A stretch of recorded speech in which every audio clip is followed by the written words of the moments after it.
আজকে আমি আটার পরোটা করব। আটা নিয়ে নেব 2 বাটি, এটা ঢেলে নেব। 2 বাটি আটা নিয়ে নিলাম। স্বাদ মতো লবণ দিয়ে দেবো, একটু সাদা তেল দিয়ে দেবো। ভালো করে এটা মিশিয়ে নেব। এটা ভালো করে মিশিয়ে নিয়েছি। আমি একটু গরম জল করে নিয়েছি, গরম জলটা দিয়ে মেখে নেব। আমরা চাইলে সাদা এমনি জল দিয়েই মাখতে পারেন। আমি গরম জল দিয়ে মাখলে রুটিটা খুব নরম হবে। এটা আমি ভালো করে মেখে নিয়েছি। 5 মিনিট ঢাকা দিয়ে রাখবো। 5 মিনিট আমার হয়ে গেছে। এটা আর একটু মেখে নেব।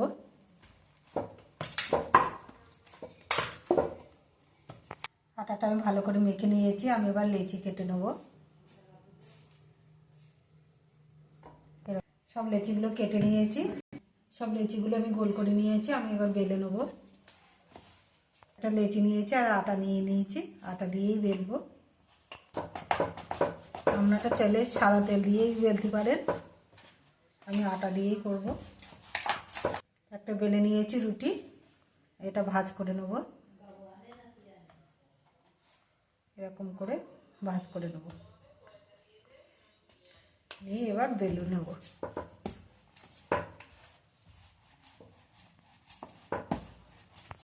একটা বেলে নিয়েছি, আমি এরকম করে সব বাকিগুলো সব করে নেব। সব পরোটাগুলো বেলে নিয়েছি, আমি এবার ভেজে নেব। এবার আমি গ্যাসটা জ্বেলে নেব। গ্যাস জ্বালিয়ে তেল গরম করে নিয়েছি, তেলটা গরম হয়ে গেছে। আমি এবার পরোটাটা ভেজে নেব।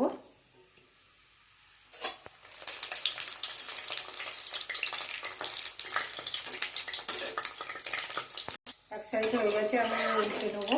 উল্টে ভালো করে ভেজে নেব। দেখুন কি সুন্দর ফুলে যাচ্ছে। এটা আমার হয়ে গেছে, তুলে নেব। কি সুন্দর হয়েছে। এরকম করে ভেজে নেব সবগুলো। আর একটা দেখাবো,